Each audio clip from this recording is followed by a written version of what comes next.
Cartas de Cristo, Carta 2. Esta carta, mais do que lida, deve ser ponderada. Eu sou o Cristo. Enquanto atuo desde as mais altas esferas da consciência criativa divina, minha influência envolve o seu mundo. Usando uma metáfora, estou tão distante em consciência do seu mundo quanto o Sol está da Terra. Entretanto, se você me chamar com sinceridade, estarei tão perto quanto for necessário para ajudá-lo. Haverá muitos que não poderão receber estas cartas. Estes ainda não estão prontos para elas. Haverá aqueles que tentarão abafar a sua existência, uma vez que os ensinamentos que contém serão uma ameaça para o seu sustento ou religião. Eles não terão êxito. A oposição apenas reforçará estas cartas. Haverá aqueles que receberão estas cartas com alegria, uma vez que suas almas sabem que mais além das religiões do mundo se encontra a verdade, a realidade da existência. Estes prosperarão e finalmente salvarão o mundo da autodestruição. Agora continuarei minha autobiografia do ponto onde parei em minha última carta.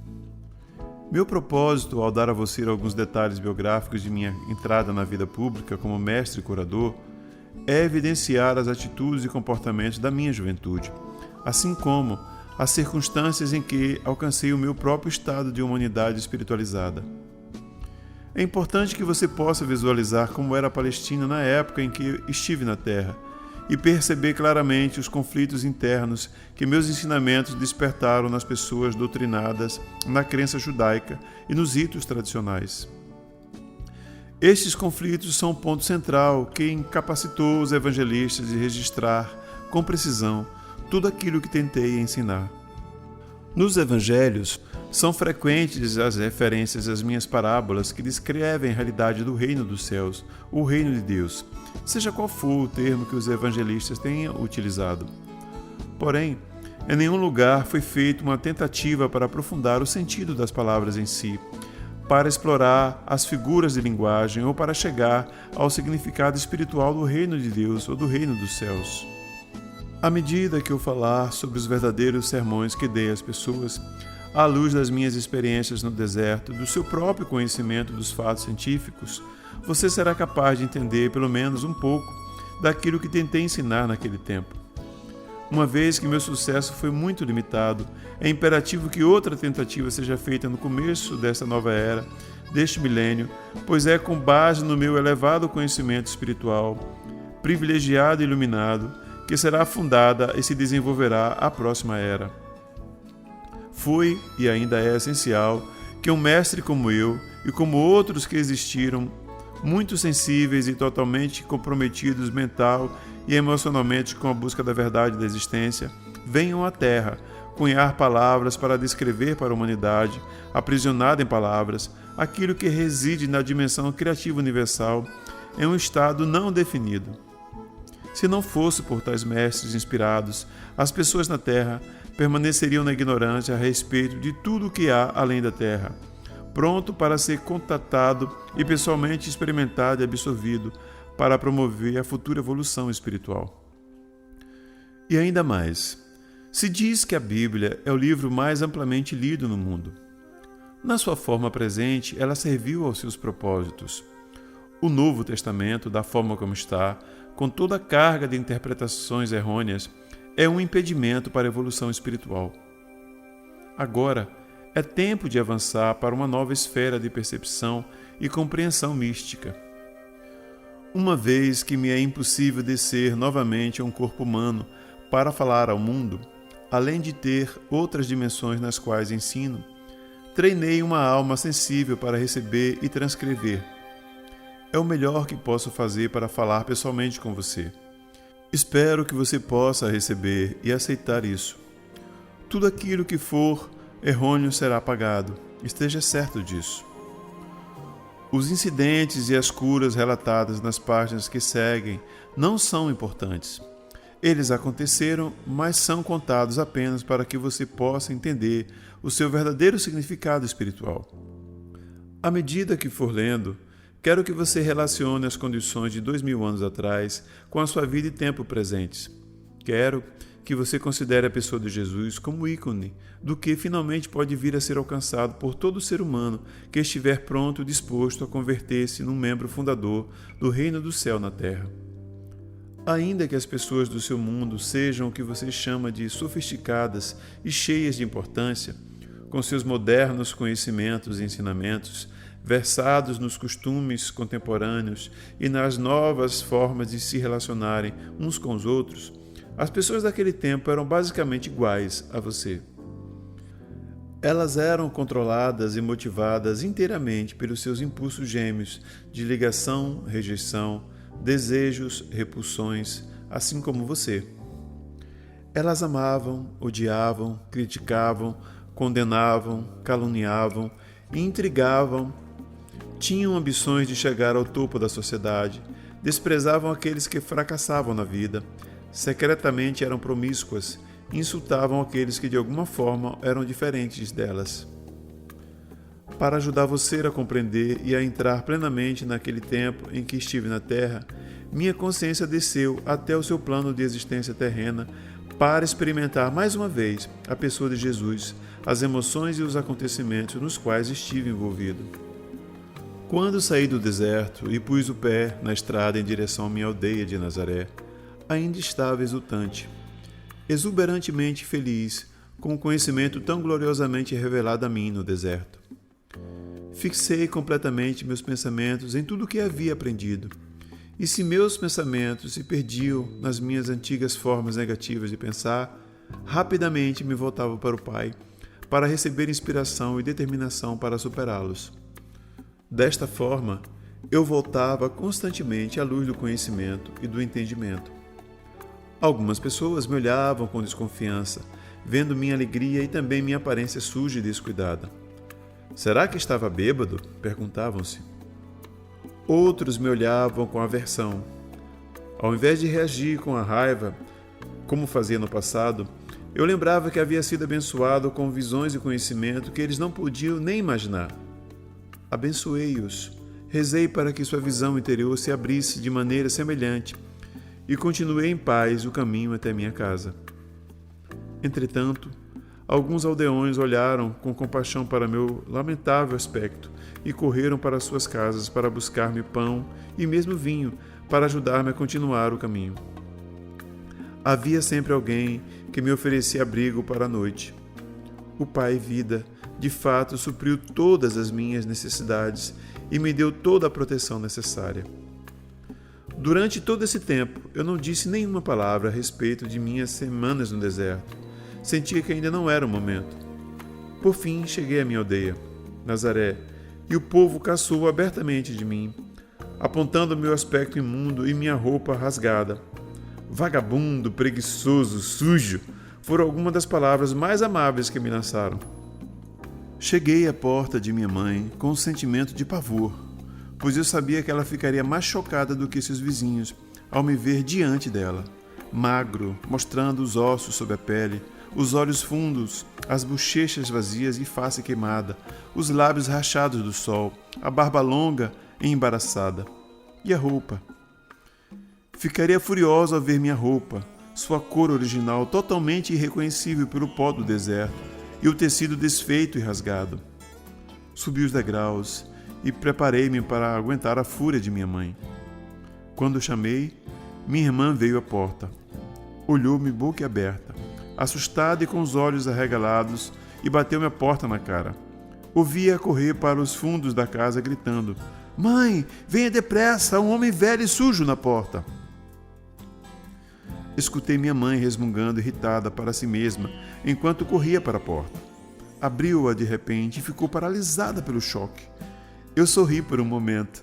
Ela olhou-me de cima e baixo, cada vez mais horrorizada, ao dar-se conta de que este homem de terrível aspecto era de fato seu filho rebelde, Jesus. Estendi minha mão para ela, dizendo: "Sei que causo pena a você, mas pode ajudar-me?" Imediatamente sua expressão mudou e, levando-me para dentro, trancou a porta. "Depressa!" disse para minha irmã assustada. "Deixa de escândalo e põe água para ferver." Seu irmão está morto de fome. Não importa em que confusão se meteu, ele é da família. Temos que cuidar dele. Suavemente me ajudou a tirar a roupa. Inclinou-me sobre um grande recipiente de água e esfregou-me até ficar limpo. Lavou-me, cortou meu cabelo e barba e cuidadosamente cobriu as feridas do meu corpo e lábios com uma pomada cicatrizante. Nenhum de nós quebrou o silêncio. Saboreei o amor que ela me demonstrou e tentei demonstrar minha gratidão com uma atitude mais doce e sensível. Depois de vestir-me uma túnica limpa, ela serviu-me uma refeição frugal de pão, leite e mel. Relutante, deu-me vinho para recuperar as forças, embora estivesse claro que ela pensava que era o vinho a grande causa de minha terrível situação. Então conduziu-me até a cama e cobriu-me. Dormi por várias horas e acordei revigorado pela luminosa manhã de sol que se via pela janela. Eu agora estava ansioso para falar com minha mãe e dizer-lhe que eu era de fato um Messias, mas não daquele tipo que imaginava o povo judeu. Eu podia salvar as pessoas das más consequências de seus pecados. Podia ajudá-las a encontrar saúde, abundância, a satisfação de suas necessidades, porque agora podia ensiná-las exatamente como havia sido criado o mundo. Assim que comecei a falar, ela começou a ficar encantada e animada. Pulou de pé e quis sair correndo para contar aos vizinhos que seu filho era realmente o Messias. Deviam ouvir a maneira como ele falava. E ele havia jejuado no deserto. Mas eu a impedi de fazer isso. Eu disse que ainda não havia contado a ela o que me fora revelado. Uma das coisas mais importantes que havia aprendido era que os judeus ortodoxos estavam completamente equivocados a respeito de suas crenças num Deus vingativo. Não havia tal coisa. Isto a deixou contrariada e desconcertada, então exclamou: como então Jeová vai governar o mundo e nos tornar bons e nos fazer escutar seus profetas, se não nos castigar? Agora você ficou tão importante que pode ensinar aos sumos sacerdotes o seu próprio trabalho, que foi transmitido a eles desde o tempo de Moisés? Vai trazer ainda mais vergonha para esta casa. Ela começou a chorar e disse com raiva: você em nada mudou. Somente mudar as coisas que disse. Você só me trouxe dor. Como pude acreditar que você seria o Messias? Com suas ideias estranhas, só levará nosso povo a maior tormento do que nunca. Meus irmãos a ouviram em prantos e vieram correndo, querendo colocar-me para fora de casa. Ofereci sair pacificamente porque não queria mais alvoroço. Se essa era a forma de minha mãe reagir, eu poderia estar certo de que os demais também reagiriam da mesma forma ao que eu tinha para dizer. Percebi que precisava de paz de espírito, descanso absoluto e silêncio para colocar em ordem meus pensamentos e experiências. Teria que rezar e pedir inspiração para saber a melhor maneira de abordar os judeus com minha mensagem de boas novas. Estava certo de que o Pai Vida atenderia a minha necessidade e que eu encontraria a acomodação mais conveniente em algum lugar. Minha mãe, embora furiosa com minha atitude de grande cabeça dura, estava atormentada por seus sentimentos de amor e compaixão por mim, devido ao estado deplorável em que me encontrava. Ela rejeitou tudo que eu parecia representar: a rebeldia, o desprezo pela religião judaica, as atitudes contestadoras em relação à autoridade, meu caráter voluntarioso e arrogante. Mas ela ainda me amava. E estava profundamente preocupada por me ver envolvido em problemas tão grandes quanto jamais havia pensado ser possível. Ela chamou a atenção dos meus irmãos, dizendo que calassem a barulhenta discussão, e virou-se para mim. Pode ficar aqui até que esteja melhor, disse ela. Talvez enquanto estiver por aqui, eu possa trazer bom senso para você. Posso dizer que se sair às ruas falando da forma como fez comigo, terminará em situação ainda pior do que agora. Pessoas vão cuspir e jogar seu lixo podre sobre você. Você é uma desgraça para esta família. Apesar de toda sua raiva, ri e agradeci, beijando-a calorosamente. Fiquei contente, sabendo muito bem que, por trás de toda essa raiva, ela estava profundamente preocupada comigo. Alimentou-me bem e confeccionou-me boas roupas novas.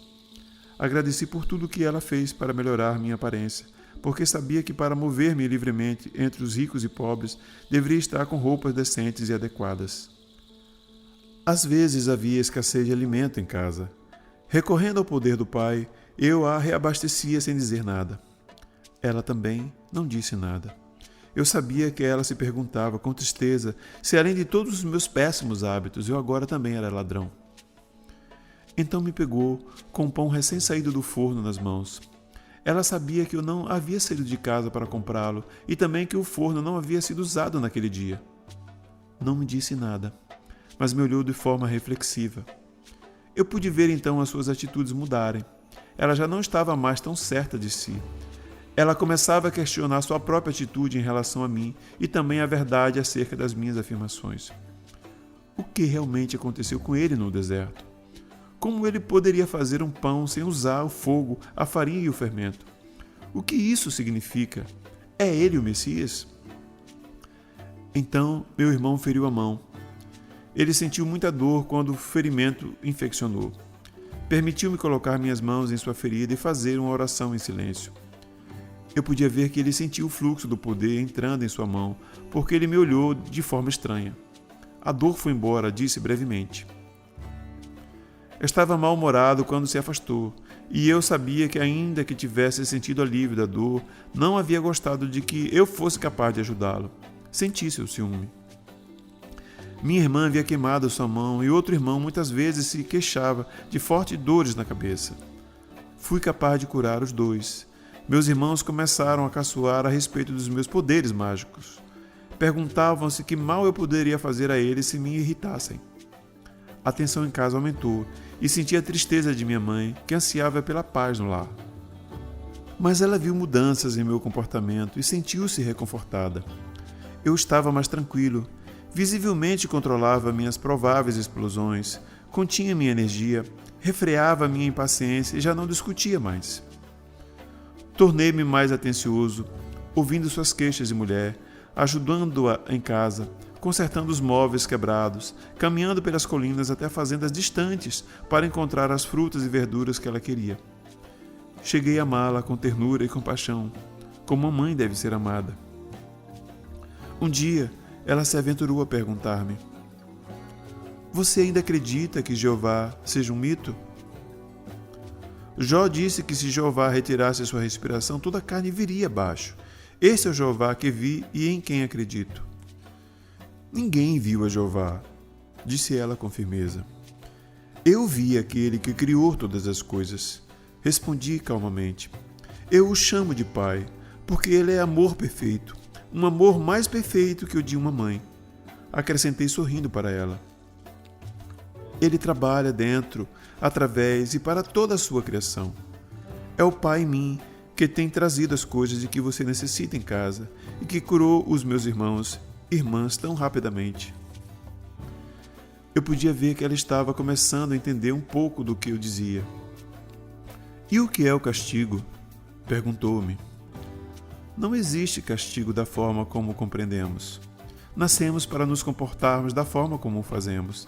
Temos que encontrar uma maneira de superar nossos pensamentos e sentimentos humanos, porque estes nos separam da proteção do Pai e nos trazem as doenças e a miséria.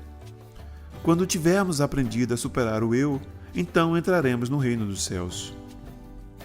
Minha mãe afastou-se silenciosa, claramente ponderando sobre o que eu dissera, mas não mais com raiva. Eu sabia que ela estava meditando sobre minha afirmação e percebi que eu estava colocando de cabeça para baixo o seu seguro e bem conhecido mundo. Ela se sentia perdida e insegura, sem a sua crença num Jeová ameaçador e terrivelmente vingativo, se a humanidade fosse indisciplinada. Perguntava-se no que o mundo iria se tornar se dependesse inteiramente dos homens controlarem a sua maldade e a dos outros.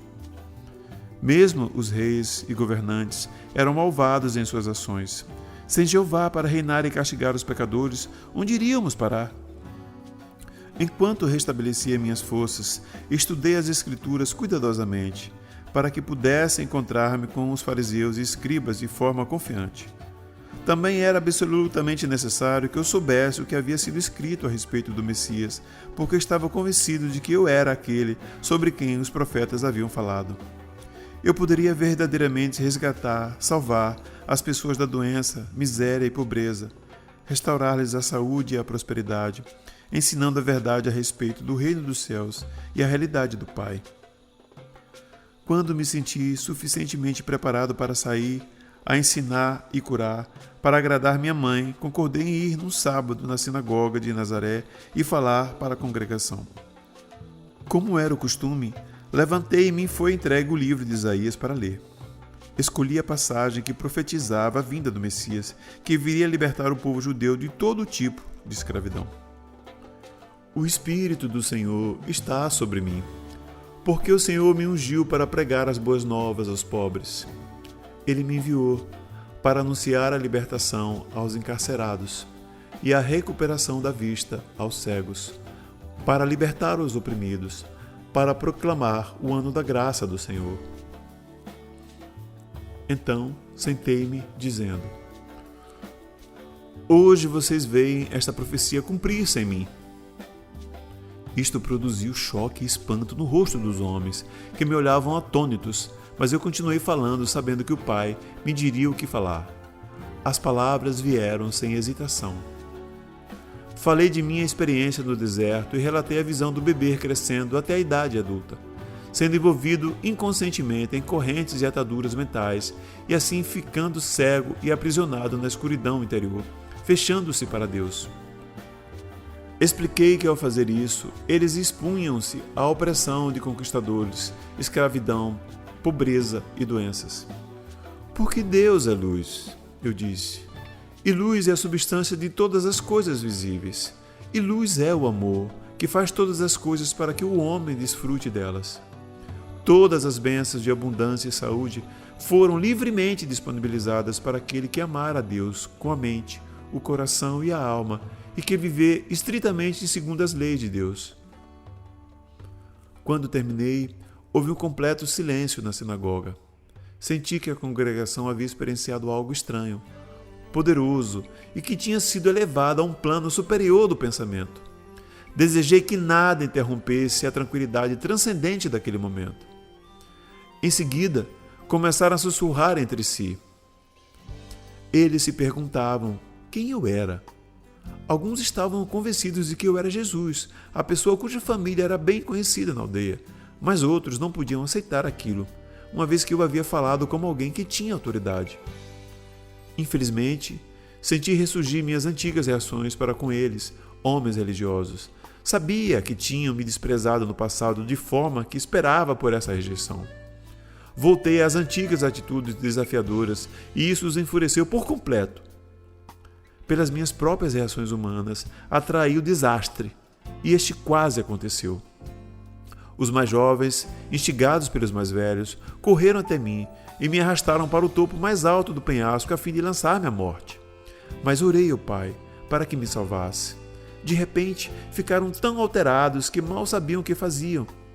Se voltaram uns contra os outros. Então pude sair do meio deles e escapar. Foi estranho. Eles pareceram não notar a minha saída. Muito abalado por esta experiência, consegui mandar uma mensagem para minha mãe, dizendo que estava deixando Nazaré imediatamente, indo para Cafarnaum, uma agradável cidade junto ao mar da Galileia. A princípio, pensei em juntar-me a antigos conhecidos, mas senti intuitivamente que isso não seria o correto a fazer. De modo que durante todo o caminho, e ao entrar na cidade, pedi orientação e ajuda ao Pai, para encontrar acomodações. Eu não tinha dinheiro e não pediria esmola. Ao caminhar pela rua, uma mulher de meia idade veio em minha direção. Ela carregava pesados cestos e seu rosto estava triste. Parecia ter chorado. No impulso abordei-a perguntando onde poderia encontrar alojamento. Ela disse brevemente que normalmente me ofereceria uma cama, mas que estava com seu filho muito doente em casa. Também disse que tinha ido comprar algumas provisões para alimentar os consoladores, que haviam se reunido para chorar a morte iminente de seu filho. Meu coração se afligiu por ela, mas também se alegrou. Prontamente tinha sido dirigido para alguém que eu poderia ajudar. Expressei minha simpatia e ofereci-me para carregar suas cestas até a casa.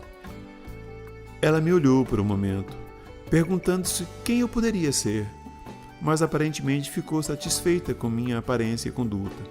No caminho, disse-lhe que talvez eu pudesse ajudar seu filho. Você é médico? perguntou-me.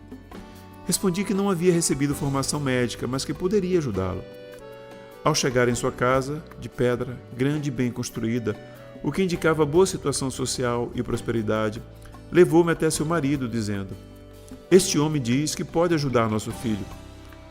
Melancólico, o homem inclinou a cabeça e não disse nada. A mulher, que se chamava Miriam, afastou-me, dizendo que ele estava aflito e muito zangado. "O rapaz é nosso único filho entre muitas filhas e ele culpa Deus pela doença do garoto." Miriam começou a chorar. "Se ele fala assim contra Deus, que outros problemas cairão sobre nós?" perguntou-me. "Tranquilize-se", disse-lhe. "Logo verá que seu filho ficará bem novamente." Ela olhou-me com dúvidas, mas levou-me até o quarto onde o rapaz estava. Fazia calor e o ambiente estava sufocante, cheio de gente, bem intencionada e triste, conversando. Pedi à mãe para esvaziar o quarto, mas os visitantes resistiram. Eles queriam ver o que aconteceria e somente saíram do quarto, contrariados, quando Miriam chamou seu marido para falar com eles. Podia escutá-los discutindo com o pai no quarto ao lado. O que este homem achava que poderia fazer se o médico já havia declarado ser incapaz de ajudar o rapaz? O pai veio até o quarto para ver por si mesmo. Seu filho estava mortalmente pálido, com muita febre. A mãe explicou que ele não podia engolir a comida e que estava com um intestino solto. Ele havia estado assim por vários dias e tinha perdido muito peso. O médico disse que nada mais poderia ser feito. Ele provavelmente morreria. Coloquei as mãos sobre a cabeça do rapaz e rezei sabendo, silenciosamente dando graças com todo o coração, que o Pai Vida fluiria pelas minhas mãos para dentro do seu corpo. Desta forma, o trabalho de cura se realizaria. Senti um calor extremo e um formigamento em minhas mãos e o poder vertendo para seu frágil corpo. Fui inundado por uma alegre gratidão. Como era grandioso e maravilhoso o Pai Vida, quando liberado para fazer o seu trabalho natural de cura. Sua mãe e seu pai, olhando ansiosos para ver o que aconteceria a seguir, seguravam a mão um do outro e observavam com muita atenção. Quando eles viram a cor de seu filho mudar do branco para um rubor mais sadio, exclamaram com espanto e alegria. Depois de algum tempo, o rapaz levantou seu olhar para mim, dizendo claramente: "Agradeço, estou bem melhor agora. Estou faminto e quero algo para comer." Sua mãe riu de felicidade e o abraçou apertado, mas estava um pouco apreensiva. "Não posso dar comida a você, filho meu. O médico ficaria zangado." Ela havia sido avisada para não dar comida a ele, somente água. Eu sorri e disse: "Ele está curado. Pode dar pão e vinho a ele, que não fará mal." Seu pai, Zedequias, estava maravilhado de alegria e gratidão. Depois de abraçar o seu amado filho, voltou-se para mim e apertou minha mão calorosamente. Ficou dando tapinhas em meus ombros enquanto balançava sua cabeça, incapaz de falar devido às lágrimas que escorriam por sua face. Quando ele finalmente se recompôs, entrou no salão e falou às pessoas que lá estavam: "Meu filho, quase morto, recuperou a plenitude da vida novamente." Suas palavras foram recebidas como gritos de alegria, entusiasmo, incredulidade, questionamentos, risadas e felicitações. A mãe do rapaz ficou parada, com um sorriso estampado na face. Depois disso, não foi mais necessário buscar por acomodações. Quando Zedequias disse aos atônitos consoladores que o garoto estava curado e o próprio jovem apareceu na porta, sorrindo e pedindo novamente por comida, todos os consoladores rodearam-me e convidaram-me às suas casas. No entanto, preferi ficar com o pai do garoto, que agora dizia estar cheio de perguntas a fazer-me. Ele esperava que eu pudesse respondê-las. Depois de colocar o vinho e a comida sobre a mesa, todos foram convidados a comer até saciarem-se. Zedequias sentou-se e formulou sua primeira pergunta. Ele disse: "Você fez algo que nenhum sacerdote ou médico poderia fazer. A cura vem somente de Deus. Embora seja um desconhecido, percebo que você deve vir de Deus." "Sim", respondi, e as pessoas murmuraram assombradas. "Esta doença que veio ao meu filho era um castigo por algo que eu tenha feito de errado no passado?" E como eu poderia cometer um pecado tão grave que Deus quereria levar meu único filho? Muitas das pessoas que escutaram estas palavras acenaram com a cabeça. Você fez a pergunta que mais quero responder, Zedequias. Deus nos dá a vida e a existência do ser. Ele não iria arrancá-la de nós como um homem arrancaria um tesouro de outro só porque está zangado com ele. Esta é a maneira como a humanidade se comporta, não Deus. E Deus não está sentado em um trono em algum lugar do céu, como fazem os reis humanos que se sentam em seus tronos e governam seu povo. Esta é a maneira humana de proceder, uma crença humana, não a verdade. A maneira de proceder de Deus vai muito além do que a mente humana pode conceber ou sonhar. Somente eu vi aquele que nos trouxe à existência e sei que ele não é o tipo de Deus que os rabinos ensinam. Vi que ele é o perfeito amor e por esta razão eu prefiro falar do Pai, pois eu vi que ele trabalha dentro de cada ser vivo, mantendo-o num bom estado de saúde, assim como um pai humano trabalha para manter seus filhos bem alimentados, vestidos e protegidos dentro do abrigo de um lar. Eu o vi dentro de todas as coisas do mundo. Como pode ser isso? Perguntou o homem, duvidando. Não é possível para um ser individual de qualquer tipo estar em todos os lugares ao mesmo tempo. Mas o ar está em todo lugar, ainda que não se possa ver. No entanto, sabemos, sem dúvida alguma, que ele é muito real e muito importante para a nossa existência. Se o ar não existisse e não pudéssemos respirá-lo, morreríamos. Não podemos ver o movimento do ar que chamamos de vento, mas vemos que ele agita as folhas e conduz as nuvens no céu. Por isso sabemos que o ar está acima de nós, ao nosso redor e que é forte. E agora pergunto, qual é a parte mais real e mais valiosa do homem, seu corpo ou sua mente? Alguns respondiam que era o seu corpo. Caso contrário, não teriam lugar na terra. Não poderiam trabalhar, não poderiam ser vistos, não seriam conhecidos. Outros diziam que sua mente era mais importante do que seu corpo.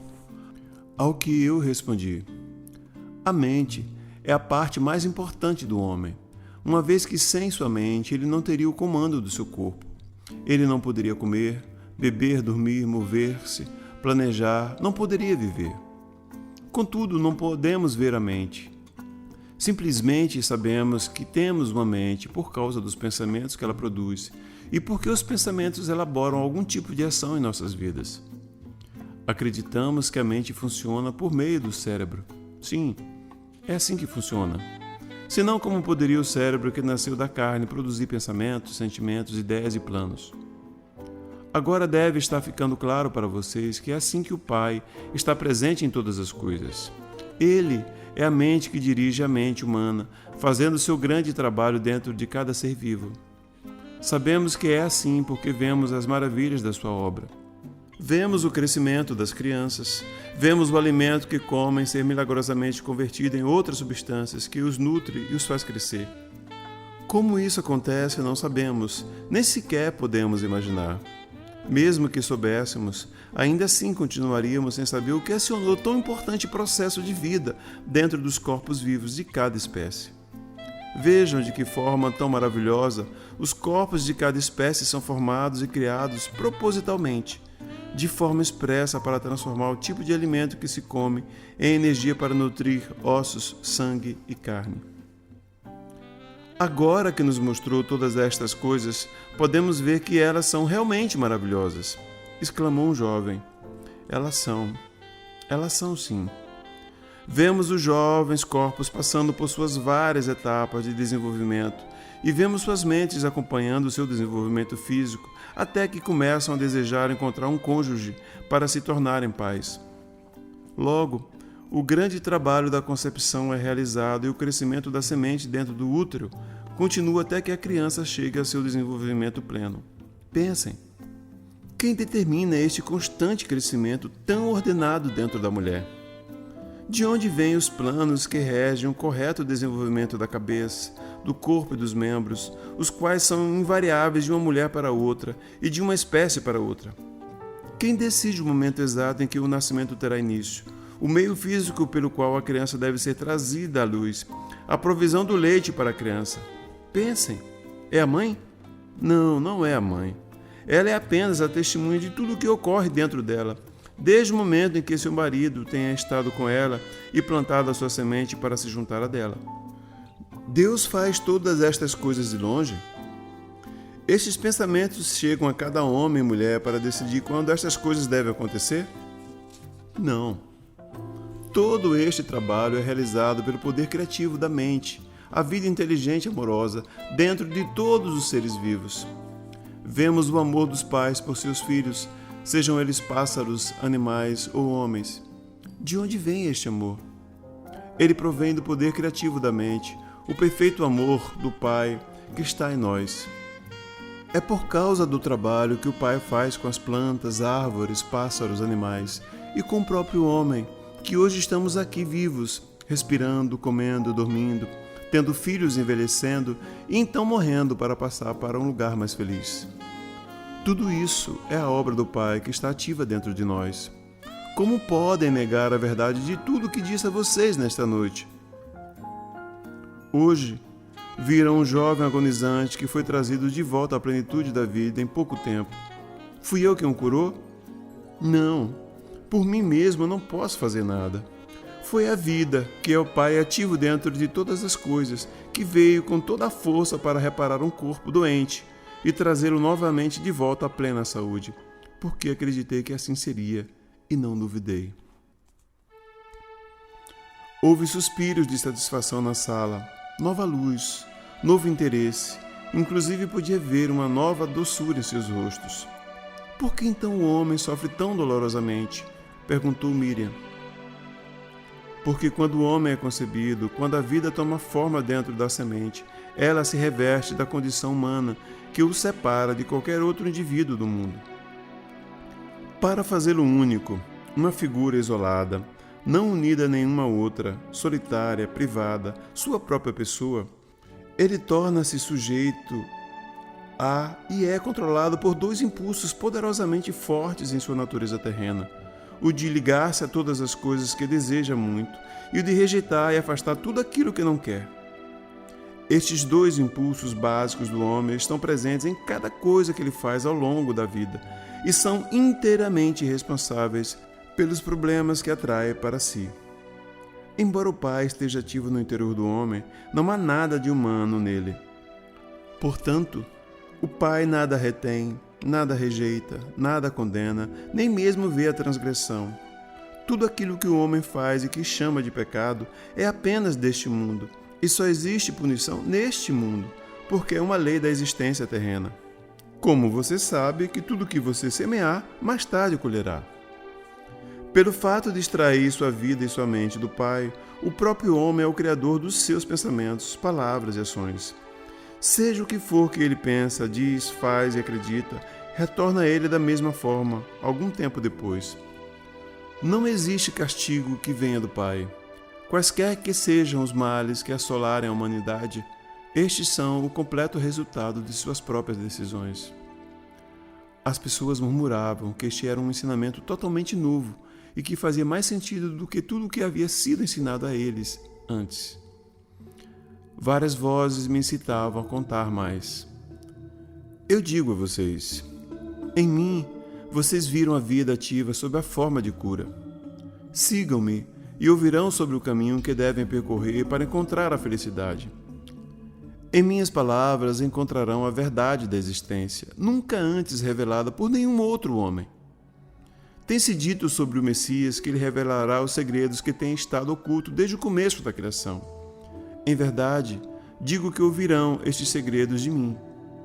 Se escutarem com cuidado, entenderem seu significado, praticarem sua verdade e apegarem-se às suas leis, serão transformados em novos homens e entrarão no reino dos céus. As pessoas ficaram em silêncio por um momento, então houve um clamor de conversa animada. Mas Edequias levantou-se e disse que era hora da família descansar. Seu filho precisava dormir e sua esposa e filhas também estavam exaustas de tanto chorar. Ficou combinado que na manhã seguinte eu iria até o porto e as pessoas doentes seriam trazidas até mim. Desta forma, fui capaz de empreender minha missão e tudo foi rapidamente arranjado da melhor forma possível. Parecia que se eu não efetuasse as curas, não haveria interesse nem aceitação de tudo que eu havia dito. As curas demonstravam a verdade de tudo que eu havia ensinado, e meus ensinamentos explicariam as razões pelas quais eu era capaz de trazer do Pai para eles a cura. Quando acordei na manhã seguinte, senti a felicidade viva em mim, com a expectativa das coisas maravilhosas que estavam por vir. Depois de tomar o desjejum, saí com Zedequias para o porto da cidade, com meu coração iluminado de amor por todos os que passavam por mim. Eu os cumprimentava calorosamente, dizendo a eles que tinha boas novas para todos aqueles que quisessem escutá-las. Quando chegamos ao dique, encontrei homens, mulheres e crianças sentados no chão, esperando por minha chegada. Alguns estenderam suas mãos, implorando. Pareciam muito mal. Outros haviam sido mutilados e muitos outros estavam cobertos de feridas. Meu coração ainda sofria por seu estado lastimável, mas agora também podia alegrar-me, porque sabia que não era a vontade do Pai que eles estivessem assim. Muito pelo contrário, o próprio Pai era toda cura, toda saúde e todo bem-estar. Eu tinha provado isso na noite anterior e na minha casa. Estava exultante por ser capaz de demonstrar esta verdade maravilhosa para a multidão que agora se reunia em torno de mim. Um rosto velho e triste chamou minha atenção. Uma mulher magra, enrugada e curvada. Fui até ela e me ajoelhei ao seu lado, pondo minhas mãos sobre sua cabeça. Imediatamente senti o fluxo do poder do Pai vibrando pelas minhas mãos em sua cabeça, até que seu corpo inteiro sacudiu com a força vital, energizando seus membros. As pessoas, ao verem isso, ficaram atônitas, perguntando o que eu poderia estar fazendo com ela, mas outras acalmaram suas objeções. Gradualmente, seus membros começaram a soltar-se, a alongar-se e a endireitar-se. Seu rosto tornou-se vivo pela alegria de voltar a sentir sua força. Ajudei-a a se levantar e então ficou de pé por si mesma com todo orgulho. Ela estava tão tomada pela felicidade que começou a chorar. Depois riu e dançou, chamando as pessoas. Louvado seja Deus, dizia ela, louvado seja Deus. E outros que ali estavam repetiram o refrão. Todos estavam profundamente comovidos com o que haviam visto. A aglomeração de pessoas apertando-se contra mim foi tão grande que Zedequias ofereceu-se para controlá-la. De forma organizada e ajudado por outros dos espectadores ansiosos, dirigiu ordenadamente os doentes para mim, para que eu pudesse atendê-los segundo suas necessidades mais profundas. No final, sentindo-me cansado, meu anfitrião convidou-me a voltar para casa e jantar. Despediu aqueles a quem eu não tinha sido capaz de curar por falta de tempo. Assegurou a eles que eu retornaria no dia seguinte. Foi uma noite festiva. Tanta coisa para falar, tanto para celebrar, tanto para ensinar, tanto para aprender. Todos certamente reconheciam naquilo a boa nova. Eu sabia que havia sido aceito por muitos por dizer a verdade do que havia visto no deserto. E assim continuou por muitos dias.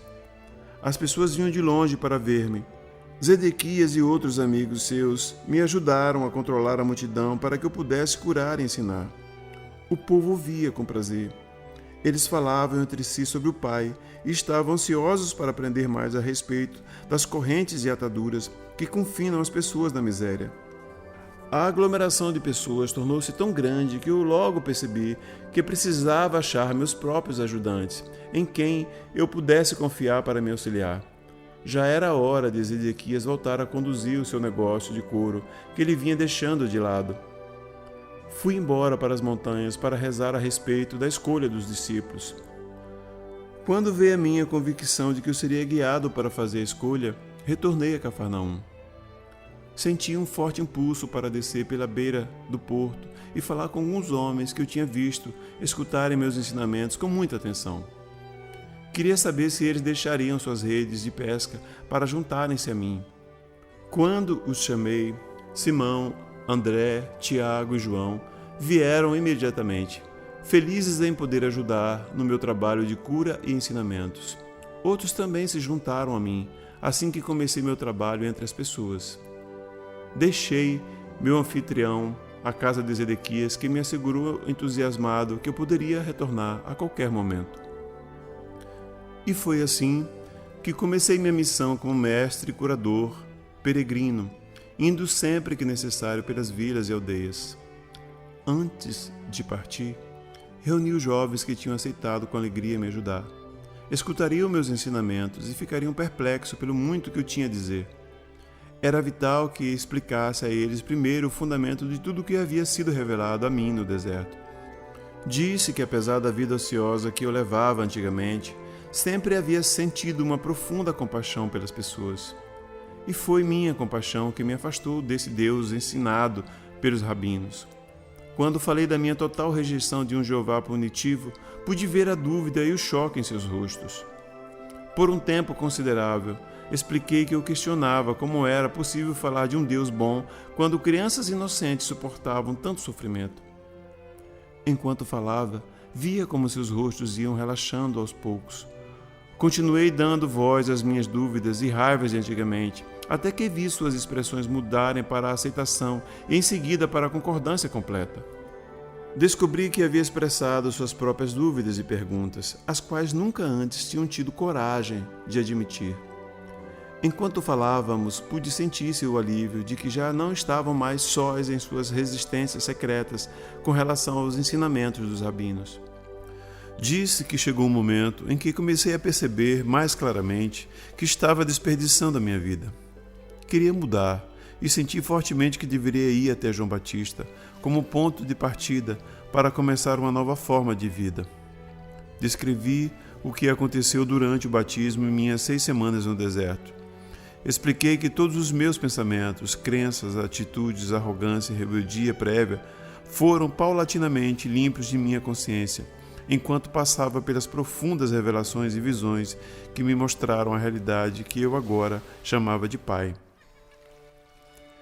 Expliquei a natureza do Pai e que esta natureza divina era constituída também da vontade divina.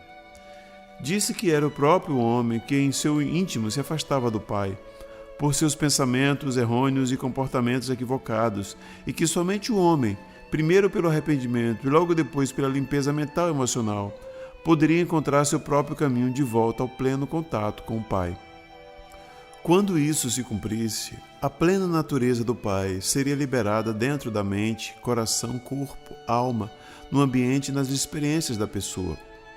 Quando isso se produzisse, tal pessoa entraria no reino dos céus, governado pelo Pai, e o reino dos céus se estabeleceria ele mesmo na consciência da pessoa. Ela atingiria então o propósito de sua existência.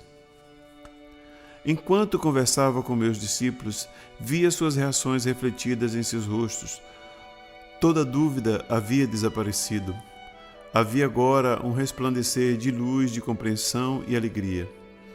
Esses jovens tornaram-se fiéis e entusiastas e exclamaram: "Estas sim são boas novas." Entretanto, após a aceitação de tudo o que eu dissera, houve momentos em que se perguntavam se seria verdade tudo aquilo que eu havia dito. Entendi aquilo.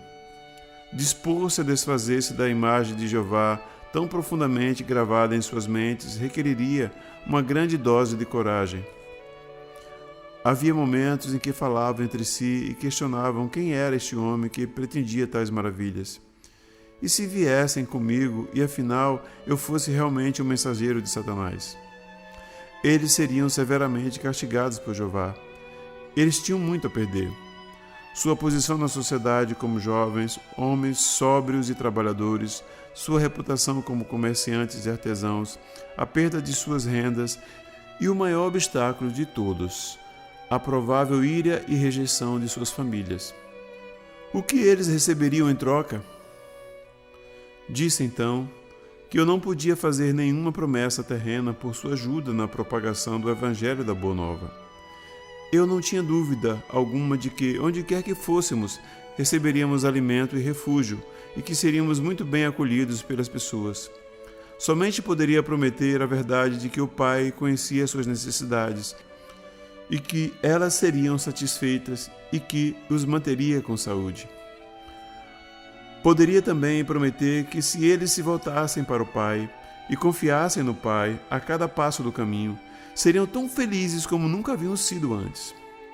Experimentariam o reino dos céus por eles mesmos, na medida em que deixassem de lado as exigências do eu e se pusessem a serviço dos outros.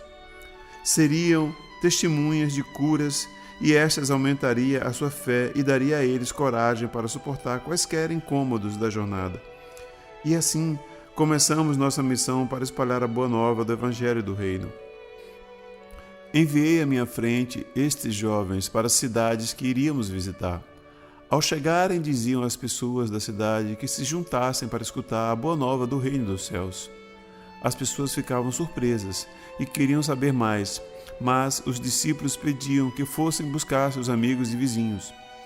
Todos ficariam sabendo do que se tratava quando Jesus chegasse, e também haveria curas de seus doentes. Excitados, muitos corriam para ajudar a difundir a boa nova, e logo estavam reunidos formando uma grande multidão. Eu, que havia me rebelado apaixonadamente contra as pregações religiosas que ameaçavam os pecadores com violência, castigos e condenações, agora caminhava com alegria para ir ao encontro destas multidões. Eu tinha a minha boa nova para compartilhar com eles e iluminar o seu dia, além de curar suas doenças e aflições, para encher de alegria suas vidas. Antes, eu circulava entre as pessoas egoisticamente e com as mãos vazias, aceitando a sua boa vontade e, às vezes, generosidade, com pouca gratidão. Agora eu vinha com uma abundância de possibilidades vivificantes para todos aqueles que estavam dispostos a ouvir minhas palavras e tomar medidas para melhorar a sua qualidade de vida. Quero que você, que está lendo estas páginas, compreenda plenamente minha posição naquele tempo, meu estado de consciência depois de minha iluminação no deserto e a pessoa que eu apresentava aos meus conterrâneos como Jesus. Foram feitas tantas conjecturas a meu respeito que devo contar a verdade a vocês. Nasci para ter um bom físico quando amadurecesse, fortes traços aquilinos, uma inteligência notável e uma facilidade para a mímica e o riso. Mas como muitos de vocês hoje, não cuidei dos meus talentos terrenos. Na hora de ir para o deserto, meu rosto e minhas maneiras eram o que se poderia descrever como abaixo do que deveriam ser.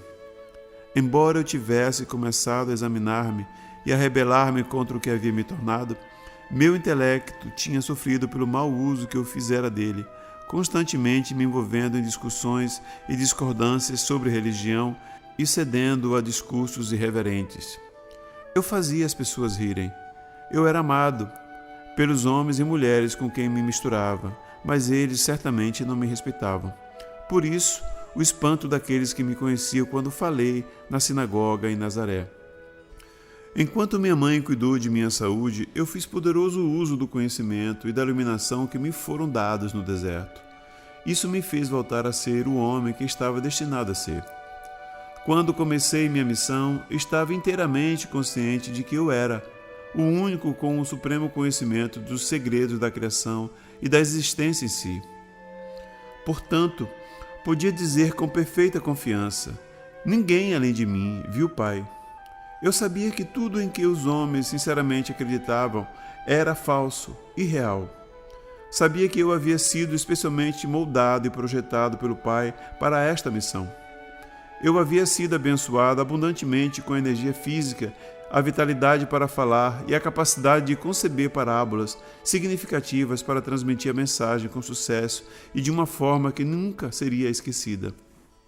Além disso, eu compreendia os meus companheiros muito bem, devido à longa associação que tinha com eles. Conhecia suas esperanças mais profundas, seus medos mais desesperados, sabia o que os faria rir e o que os induzia a zombar e a escarnecer dos ricos e pretensiosos.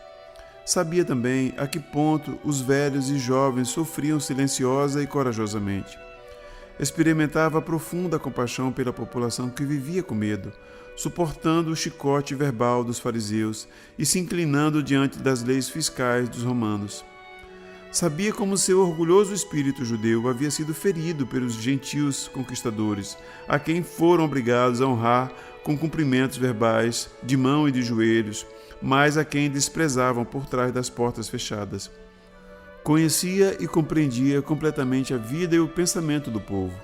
Eu já havia pensado seus pensamentos, sentido seus ressentimentos, sofrido suas ansiedades em tempos de privações e me sentido impotente nas garras do governo romano. E agora sabia que nada desse sofrimento era realmente necessário. Conhecendo como eu conhecia a realidade da existência, a realidade do Deus universal, eu podia claramente perceber a insensatez das autoridades judias que impunham sobre a população uma penosa forma de vida que era completamente errônea e em total contradição com a verdade do ser. Esta situação me causava profunda irritação. Em consequência, sabia que havia sido perfeitamente moldado e afinado para tornar-me instrumento purificado da ação divina na Palestina. Dirigido por minha paixão pela verdade e compaixão pelo próximo. Por isso eu me chamei Filho do Homem, porque sabia exatamente o que a humanidade enfrentava em sua vida cotidiana. Além disso, eu tinha plena confiança de que poderia alcançar meu objetivo de levar a verdade às pessoas e assim ser instrumento de mudança na qualidade de suas vidas. Por este motivo, ainda que eu soubesse desde o início de minha missão que haveria um preço a pagar por tudo o que eu me propus a fazer, virar de ponta cabeça e pelo avesso o mundo conhecido dos judeus, estava preparado para enfrentar e passar por isso. Não poderia escapar, porque amava as pessoas com o amor do Pai que fluía do meu coração e ser. Pois o Pai, amor, é a essência do dar, dando-se Ele mesmo no ser e existência visíveis, no crescimento, proteção, nutrição, cura e satisfação de todas as necessidades da criação tornada visível. Eu sabia que era o presente de salvação do Pai para as pessoas, para o mundo. E não, como eles supuseram e ensinaram durante séculos, a salvação do castigo imposto aos pecados por um Deus irado, mas para salvar as pessoas da repetição diária dos mesmos enganos do pensamento errôneo. Pensamento esse que criou seus infortúnios, pobreza, doença e miséria. Porque amava tão profundamente a raça humana, eu estava preparado para ensinar e curar, desafiando os sacerdotes judeus. Estava disposto a morrer na cruz, pelo que verdadeiramente tinha visto no deserto. Conhecia com todo o meu coração e queria compartilhar até a última gota de minha capacidade para fazê-lo. Esta é a verdade sobre a minha crucificação. E todo o resto que você ouviu são suposições humanas, decorrentes da prática judaica de oferecer sacrifícios no templo. Eu era um presente do Pai para a humanidade, para ajudá-la a superar sua ignorância das leis da existência e a encontrar o verdadeiro caminho da vida, que conduz à alegria, à abundância e à perfeita plenitude do reino dos céus. Estas eram as percepções, os desejos, as intenções, os objetivos e os pensamentos que levava em minha mente e coração. Esta era a roupagem mental emocional terrena que cobria minha consciência espiritual oculta na cabeça e figura de Jesus. Esta era a minha consciência espiritual canalizada nos pensamentos e sentimentos que me impulsionaram a empreender uma jornada de 3 anos para levar às pessoas aquilo que eu acreditava plenamente ser o resgate final de sua própria forma cega de pensar e sentir, a qual criava suas próprias vidas turbulentas. Eu verdadeiramente acreditava que se pudesse demonstrar às pessoas tudo aquilo que me havia sido dado a compreender, perceberiam sua loucura anterior e se esforçariam para mudar sua forma de pensar e colocar o pé na direção do caminho da vida que conduz ao reino dos céus. Para este fim, eu estava disposto a dar minha vida. Por causa da interpretação errônea atribuída à minha missão pelos mestres judeus, minha verdadeira mensagem foi distorcida até não ser mais reconhecida. O propósito destas cartas é o de trazer às pessoas desta nova era a verdade sobre o que eu realmente falei para as multidões na Palestina. Portanto, voltando ao relato daquela época, deixe-me retroceder a um dia especial que deu frutos entre meus ouvintes e que produziu uma impressão duradoura nas mentes de meus discípulos. Sim, para mim também, esse foi um dia especialmente significativo. Eu me distanciei por um tempo da pressão das pessoas, indo às colinas rezar e meditar, buscando recarregar minhas baterias espirituais, fazendo uma profunda, forte e mais poderosa conexão com o Pai dentro de mim. Esta conexão era tão rapidamente obscurecida no interior de minha consciência, quando estava ocupado entre as multidões, que eu estava exausto. Chegando à caverna que utilizava quando me encontrava naquela área, puxei um pedaço de pano que ficava escondido sob uma pedra e me deitei para dormir. Ao invés de dormir, no entanto, senti imediatamente o fluxo da vida divina, o Pai, e o cansaço foi dissolvido enquanto o meu corpo era carregado com o poder que é a fonte criativa de todo o ser. Fui elevado em consciência no interior de uma luz dourada, e enquanto viajava para o alto dessa luz, ela subitamente mudou para o mais puro branco, e eu soube que, em consciência, estava nos portais do equilíbrio, que é o eterno, o universal, a dimensão infinita que está além de toda a concepção da mente humana. Observei a luz, mas eu não fazia parte dela, nem ela estava poderosamente dentro de mim, uma vez que esta era a dimensão Deus do vazio, da não-forma do equilíbrio universal. Mas ela se comunicava comigo e infundia-me com seu brilhante amor. Isso mais uma vez gravou em mim que ela era o processo criativo, aperfeiçoador, curador, amor, que governa toda a existência. Sabia que onde quer que houvesse necessidade, haveria satisfação, como o constante fluir das águas que enchem um lago. Onde reinava a miséria, haveria alegria, porque era a natureza do universal mover-se para o interior de cada coisa viva que tem necessidade para trazer satisfação e alegria. Eu sabia que, onde não houvesse crescimento, surgiriam as circunstâncias para promover o crescimento. Eu sabia que onde houvesse um sentimento de fracasso, desafios seriam providenciados para estimular as pessoas ao sucesso e à autoconfiança. Eu vi que este trabalho amoroso, constantemente iniciado pelo Pai, na vida das pessoas sobrecarregadas, pode não ser reconhecido como um presente de amor pelas pessoas que o recebem. Elas podem estar tão afundadas em sua apatia, sentimentos de fracasso e na crença de que nada de bom lhes acontece, que não conseguem ver outra coisa em sua vida além de suas próprias crenças e sentimentos. Consequentemente, ficam enraizadas no inferno criado por elas, para elas mesmas. Não havia necessidade de sentir pena de ninguém. A única necessidade era ter um coração compassivo e a determinação de levar-lhe a verdade para curar sua ignorância. O maior presente que um homem poderia dar ao outro era a iluminação da ignorância sobre a existência e suas leis cósmicas, pois a verdade era que cada alma está compreendida no universal, e os níveis do fluxo da atividade universal em suas vidas, através do trabalho amoroso do Pai, dependem inteiramente da receptividade do indivíduo. Compreendi que o que as pessoas precisavam ouvir urgentemente era o que eu acabara de aprender. Elas precisavam ver e compreender plenamente a intenção, o propósito e o potencial do amor, que era a mesma substância do seu ser. Por causa de sua descrença, elas poderiam rejeitar o trabalho amoroso do Pai como se fossem desafios dolorosos e então se renderiam ao fracasso para sempre. Eu vi então, com mais clareza ainda, que havia sido enviado para despertar as pessoas para todas as possibilidades de autodesenvolvimento, de prosperidade e realização da alegria e da felicidade, mas dependeria delas, que acordassem e aproveitassem aquilo que era oferecido. Lembro que esta elevação durou a noite inteira e na manhã seguinte acordei, sentindo-me mais vivo do que nunca. Minha mensagem tinha sido esclarecida, tinha visto, ainda mais claramente, a realidade do Pai e sabia que era capaz de sair naquele dia para encontrar a multidão e transmitir o poder e a vida daquilo que me havia sido mostrado. Enquanto descia da caverna, fui até uma grande rocha de onde se via o íngreme precipício. Quando me sentei, olhei abaixo a cidade que visitaríamos naquele dia. Podia sentir aquele processo de aperfeiçoamento, aquele impulso que tudo criava, o Pai, surgindo em mim, e ansiava por compartilhar aquilo com os demais, antes que os problemas da vida diária o encobrissem, e isso perdesse o poder e a força motriz no interior da minha consciência humana.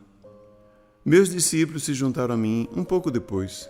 Ao chegarmos à cidade, eles orientaram as multidões para que se dirigissem para um terreno inclinado além das casas. Em pé, sobre uma grande rocha no meio deles, comecei a falar. descobri que a paixão, a alegria, o desejo, a veemência e a convicção vertiam espontaneamente nas palavras que pronunciava. Vocês estão extremamente cansados e pressionados.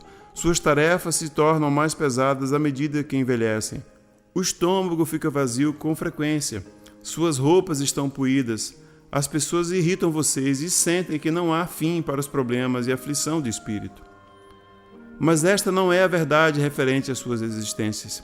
Suas vidas foram destinadas a ser muito diferentes.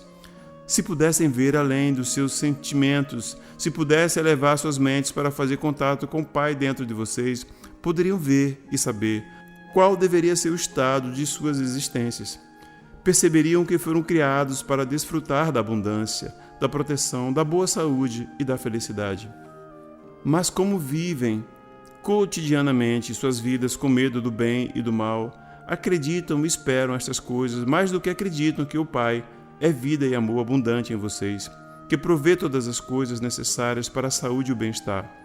São justamente as experiências que mais temem aquilo que atraem para suas vidas e seus corpos. São as suas crenças a respeito do bem e do mal que obscurecem, turvam tudo o que o Pai tem reservado para vocês se acreditarem no Pai Amor. Vocês julgam o seu hoje e esperam do seu amanhã o mesmo que experimentaram no passado. Em consequência, seus males de ontem são continuamente repetidos no futuro. Vocês estão escravizados por suas memórias e crenças inabaláveis de que o que aconteceu no passado deve voltar a acontecer para oprimi-los e feri-los.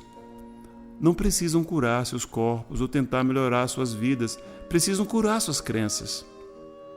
Já disse a vocês que não existe nada sólido sob o sol. Se pudessem curar suas crenças e alinhá-las com a verdadeira intenção do Pai para com vocês, as crenças errôneas que governam seus corpos e vidas se dissolveriam como névoa ao sol. Cada circunstância de suas vidas se voltaria imediatamente para a intenção divina que está por trás de toda a criação. Vocês comprovariam que para cada dificuldade, para qualquer necessidade de qualquer tipo, há sempre um meio para pôr fim às dificuldades. Há sempre alguma coisa na cesta para atender às suas necessidades.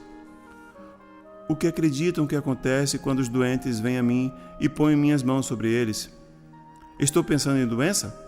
Estou querendo saber se a pessoa será curada? Tenho medo de que o Pai esteja dormindo ou tão distante que não possa ouvir-me? Não. Se meus pensamentos fossem crédulos como estes, não haveria cura. Quando a pessoa se aproxima de mim pedindo que a cure, imediatamente me alegro porque sei que o poder que é o Pai está em mim, preparado e aguardando para curar no momento que eu assim pedir.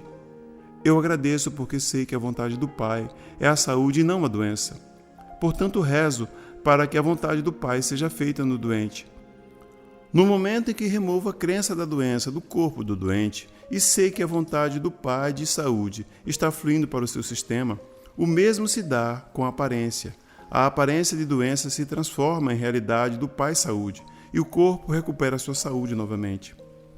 A doença nada mais é do que uma baixa na vitalidade, uma redução da vida na parte afetada.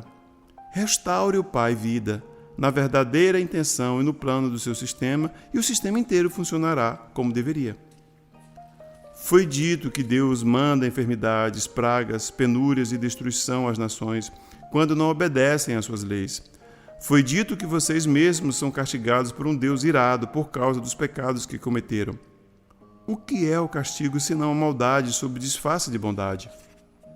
Eu digo a vocês que o mal não vem de Deus. Como pode Deus estar nas duas partes, no bem e no mal? É apenas em suas mentes que vocês concebem o bem e o mal.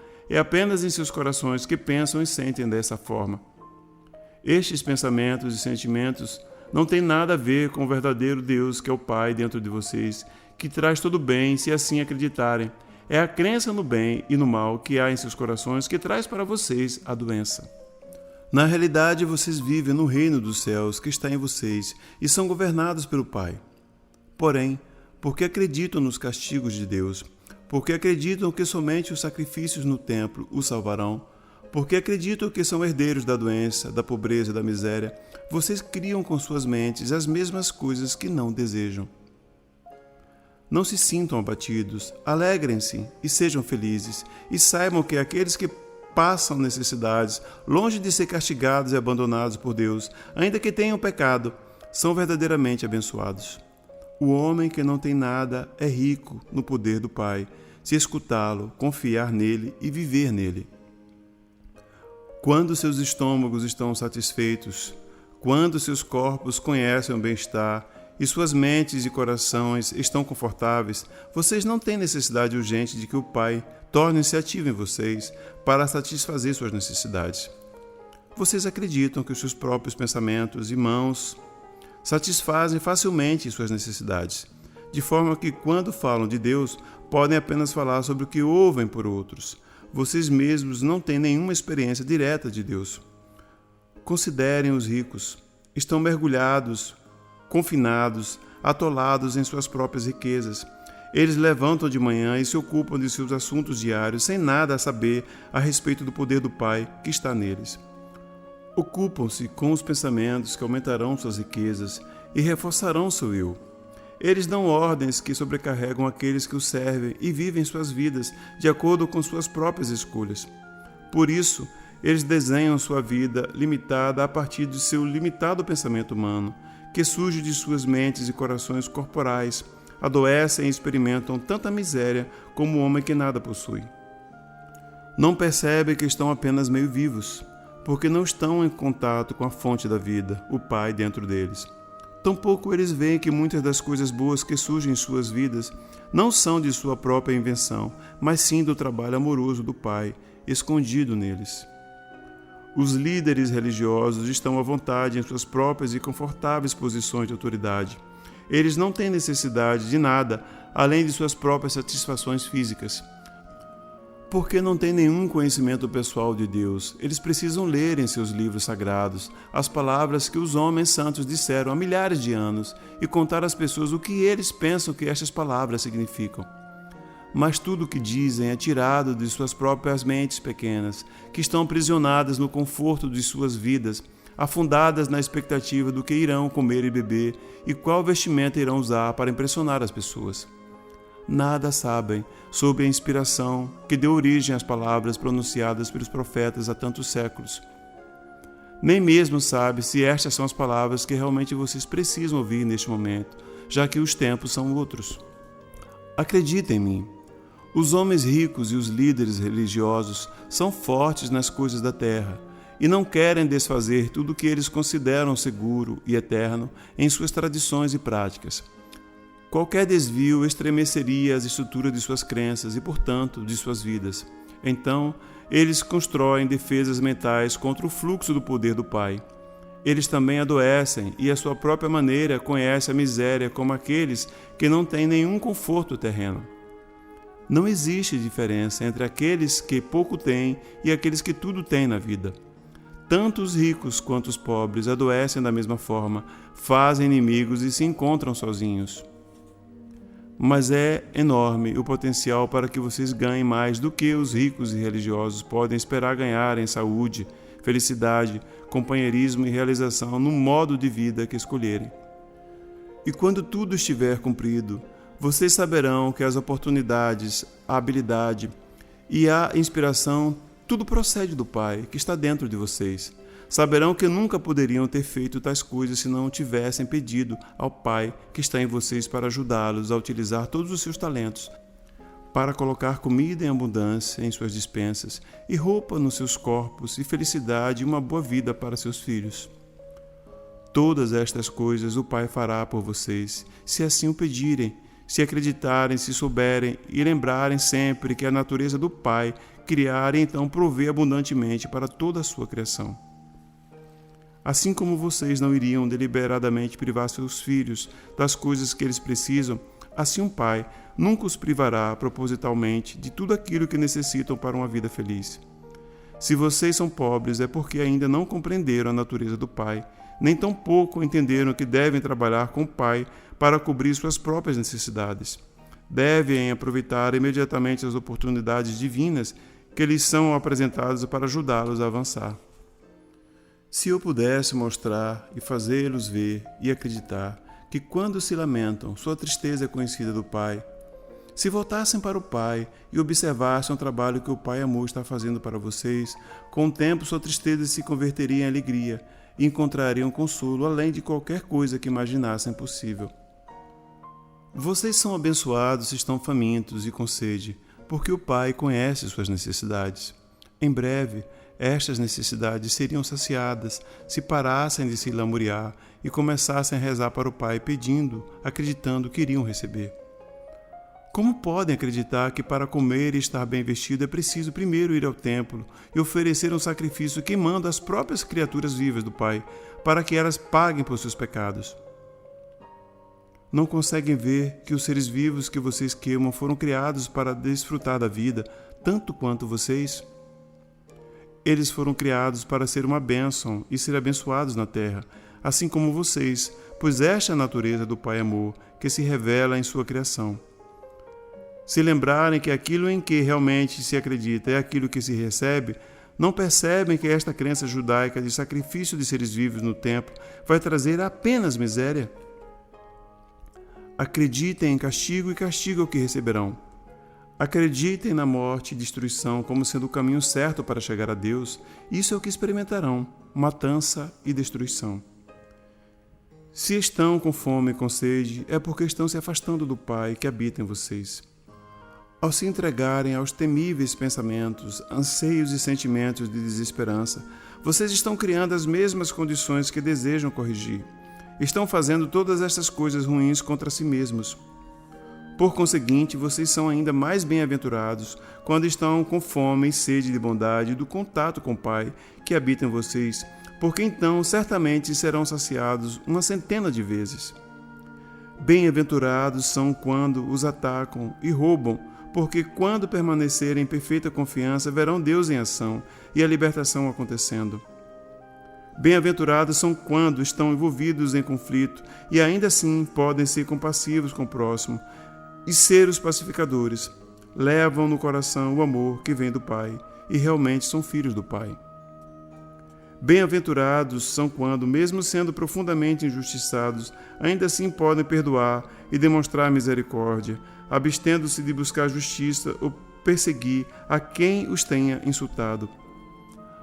Coloquem-se diretamente em sintonia com o amor que é Deus ativo em vocês, e da mesma forma serão poupados nos momentos de dificuldade.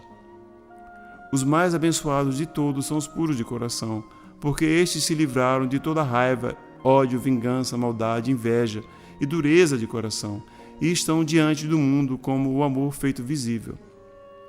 Eles vão conhecer a realidade chamada Deus e saberão que a realidade é o Pai dentro deles. Como posso ajudá-los a ver esta grande verdade? Como posso ajudá-los a ver a realidade do reino dos céus, o reino de Deus? Vocês não têm que ficar olhando para o céu, porque não é lá onde verão a atividade do Pai de forma tão clara que, sem dúvida alguma, reforçará a sua fé. É aqui, onde através dos séculos as pessoas têm cometido o grande erro de olhar para os seus sonhos e imaginação, criando por si mesmos um Jeová que não existe. Não encontrarão o Pai acima de vocês, em algum lugar do céu. O Pai não está em nenhum lugar especial, mas em todo lugar, ao redor e em tudo. Vocês podem ver a maravilhosa atividade do Pai. Olhem em volta, para as coisas que crescem, o trigo, a grama, as flores, as árvores e os pássaros.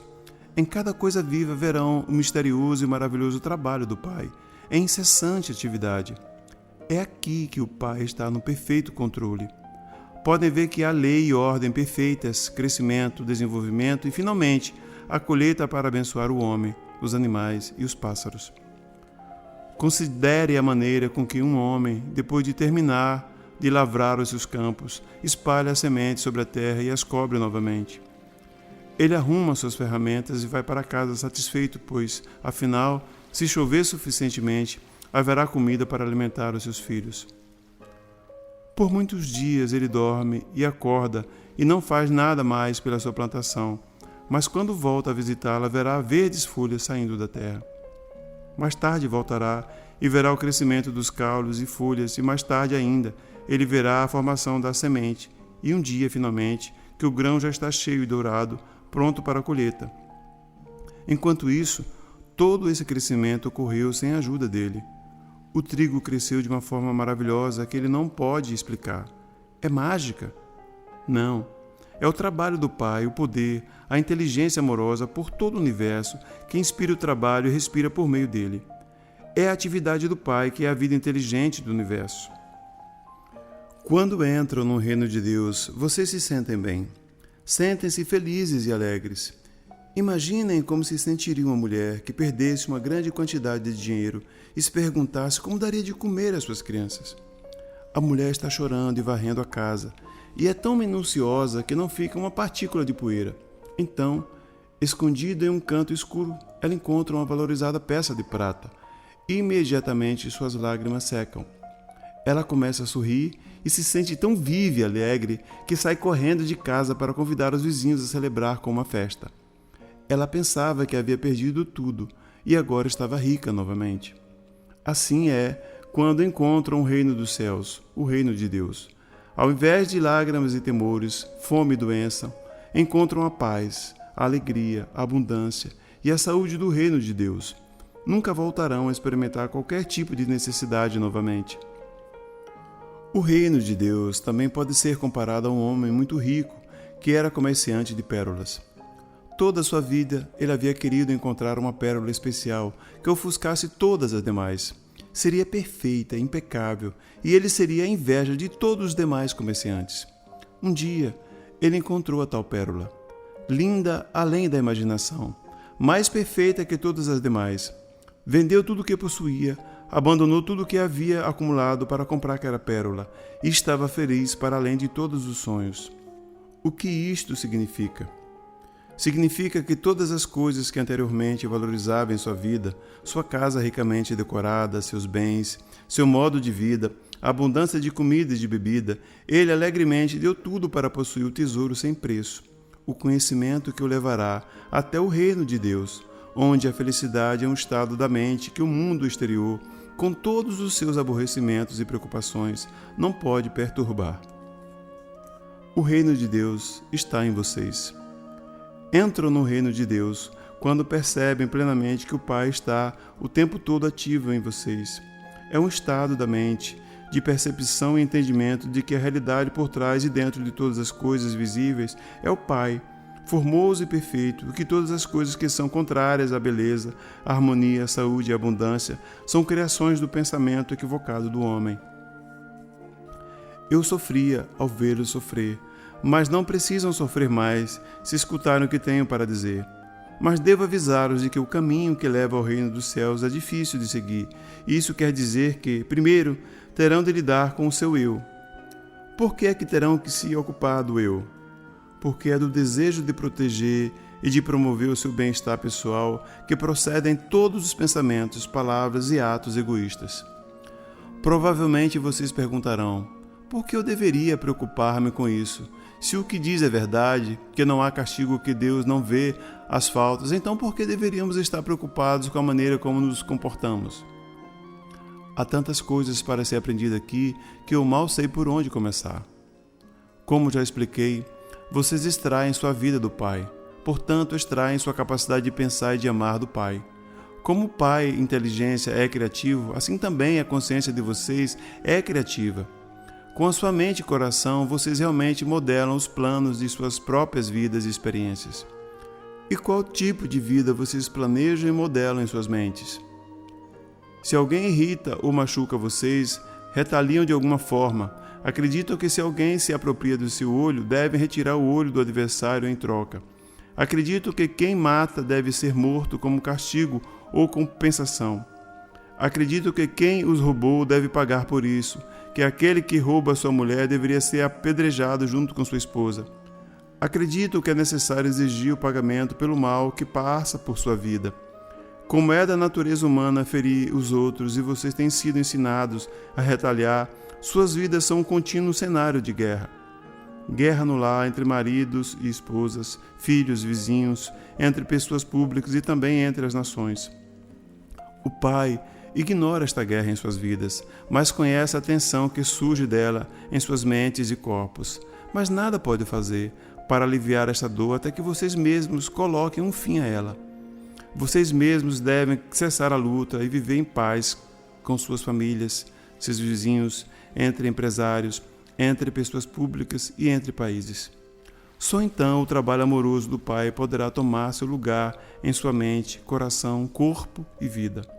Só então poderão reconhecer e ver o trabalho amoroso que está sendo realizado em vocês e para vocês pelo Pai. Lembrem-se também da grande lei. Vocês colhem exatamente aquilo que plantam. Não se pode colher figos de amoreiras, nem uvas da árvore de espinhos, ou colher trigo do joio. Pensem nisso e compreendam esta parábola, porque isso é muito importante para vocês. Não somente nos dias de hoje, mas também em todos os seus dias e anos que virão, mesmo na eternidade. Assim, se querem mudar suas vidas, mudem seus pensamentos. Mudem suas palavras decorrentes desses pensamentos. Mudem suas ações decorrentes desses pensamentos. Aquilo que está em sua mente criará todas as suas experiências, suas doenças, pobreza, infelicidade e desespero. Um homem gritou para mim: "Diga-nos, mestre, como podemos permanecer em paz com nossos vizinhos quando eles mesmos não vivem em paz conosco?" Sorri para ele e disse: "Quando seu vizinho chega até você e diz que ele tem que viajar a alguma distância e não quer ir sozinho e pede para você ir com ele, o que você faz?" O homem riu.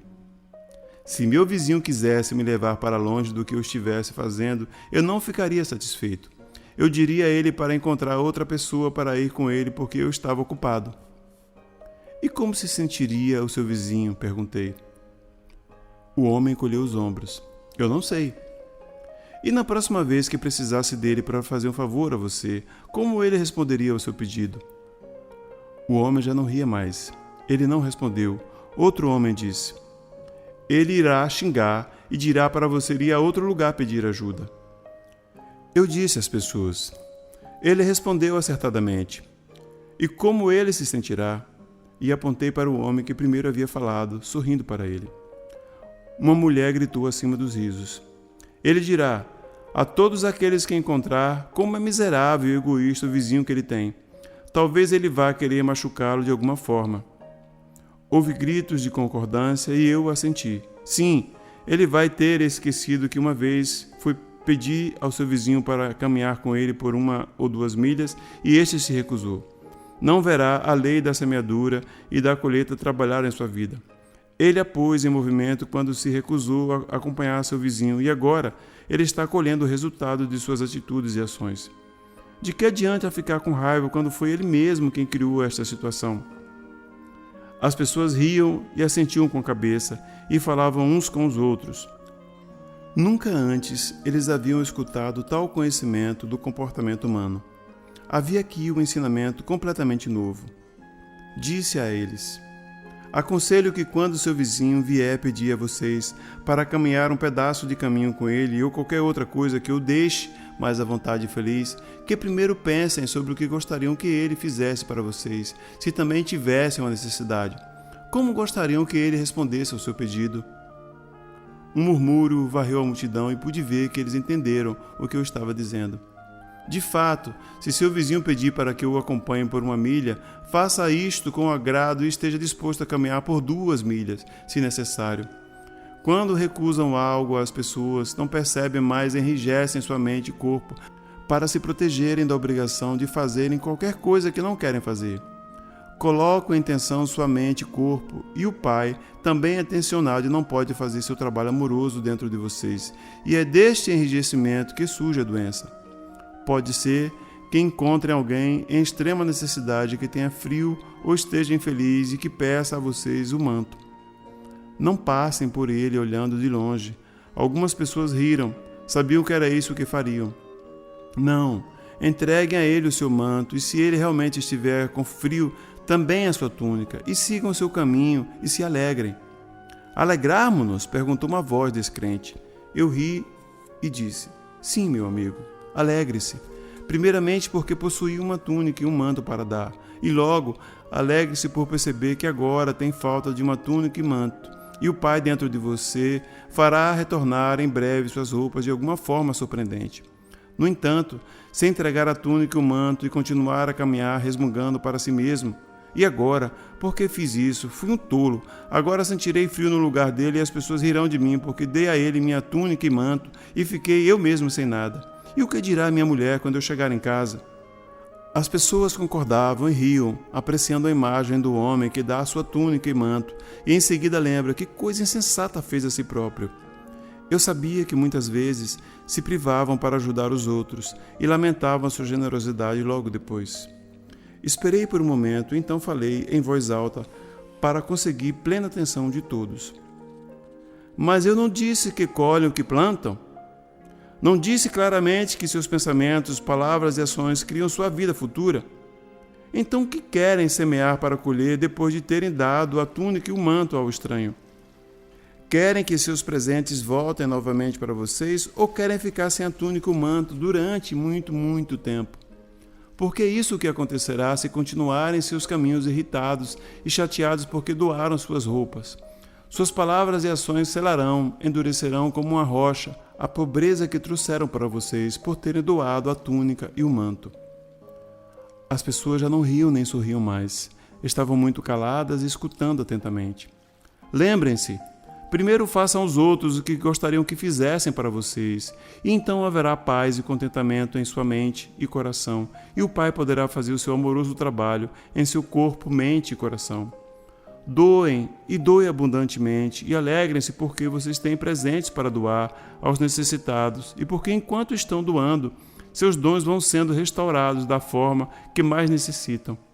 Doem com coração contente, doem com confiança e com o conhecimento de que onde houver carência em suas vidas, assim fará o Pai o seu trabalho amoroso, com abundância em vocês e para vocês. Nada façam com o coração pesado, porque um coração pesado é o que continuarão tendo. Doem tudo com espírito alegre, a fim de que tudo em suas vidas traga para vocês somente alegria e iluminação espiritual. Um homem comentou: isso vai contra a natureza do homem. É natural preocupar-se com o futuro. A roupa é cara, a comida é difícil de encontrar, a vida é uma luta constante.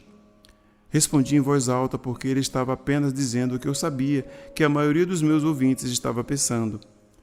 Mas você não sabe com certeza se amanhã estará lutando para viver. Não sabe se amanhã terá um trabalho esplêndido ou qualquer outra coisa maravilhosa que possa vir para você. Não sabe isso, mas o que está tornando certo para você mesmo é que não haverá um trabalho maravilhoso ou qualquer outra excelente oportunidade em sua vida, porque você está criando as circunstâncias do seu amanhã. Ele irritou-se. Eu estou? Como estou fazendo isso? Não acabei de explicar? Virei-me para o povo rindo. Digam-me, como foi que este homem de túnica vermelha aqui na frente criou seus amanhãs? Houve silêncio na multidão. Então o jovem rapaz, Marcos, gritou para mim. Eu sei. Ele disse que deveria lutar para comprar comida e roupa. Você tem nos dito que aquilo que pensamos e falamos, receberemos. Exatamente, eu disse. Você é um menino muito inteligente. Você compreendeu. Cuidem para não criar para vocês mesmos as coisas que não desejam. E eu ficarei contente que você seja meu discípulo quando for mais velho, se seus pais assim o permitirem. Algumas pessoas riram, mas outras não. Eu via que elas não acreditavam em nenhuma palavra do que eu dizia. Nunca entrarão no reino dos céus estando angustiados. Se hoje o seu dia foi difícil, por que se lamentar por isso? Vocês se sentirão melhor se reclamarem a respeito? Suas lágrimas farão seu dia mais feliz? E se vocês se angustiam pelo seu amanhã, estão carregando de penúrias e fadigas antes mesmo que ele chegue. Por que fazê-lo então? Que bem isto fará para você? Quando é que a ansiedade realizou alguma coisa para você? Como se você pudesse se tornar um homem mais alto ficando angustiado por ser muito baixo. Não se fixem naquilo que não possuem. Permaneçam nas coisas que podem ser suas. Se voltarem para o Pai que está em vocês, se pedirem com perfeita fé, acreditando que receberão, e eu digo sem medo de contradição que receberão. Mas devem pedir adequadamente, acreditando. Nada receberão se ao pedir questionarem se o pedido teria sido ouvido ou se o Pai estaria com vontade de dar aquilo que desejam. Esta é a forma humana de dar, mas não é a forma do Pai, que dá abundantemente e responde às suas necessidades. O Pai sempre derrama suas bênçãos sobre vocês. A dádiva do alimento abundante, do vestuário, da habitação, dos amigos, sempre que estejam com a mente e o coração limpos e com tanto que confiem continuamente no Pai como seu apoio de todos os momentos. Se rezam e não recebem, não pensem nem por um instante sequer que não existe Pai ou que o Pai não os escuta.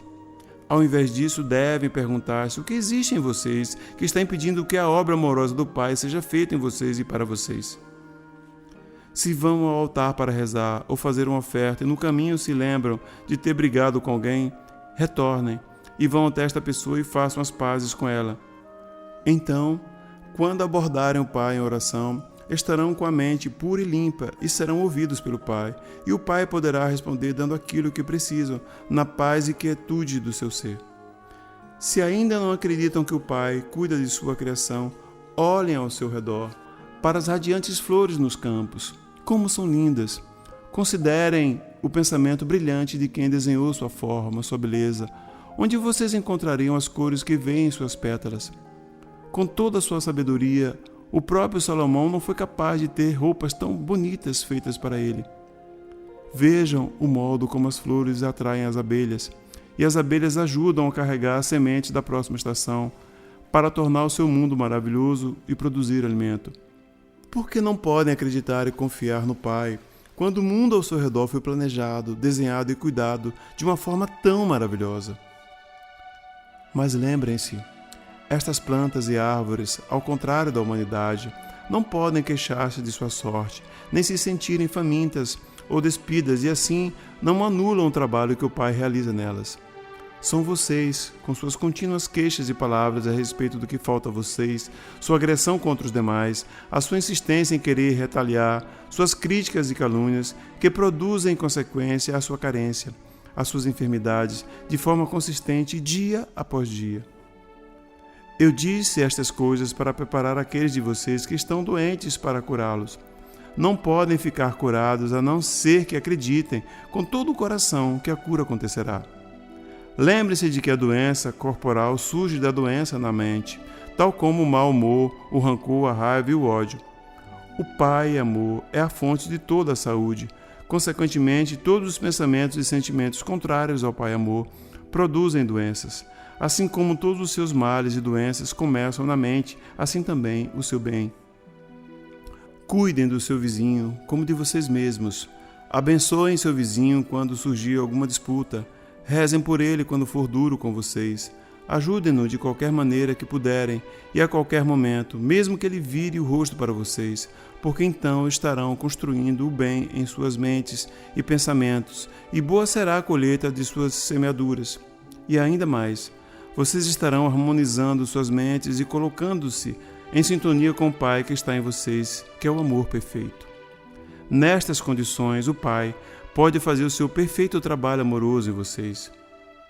Quando terminei de falar, as pessoas traziam seus enfermos para mim e, de acordo com a sua fé, eles foram curados.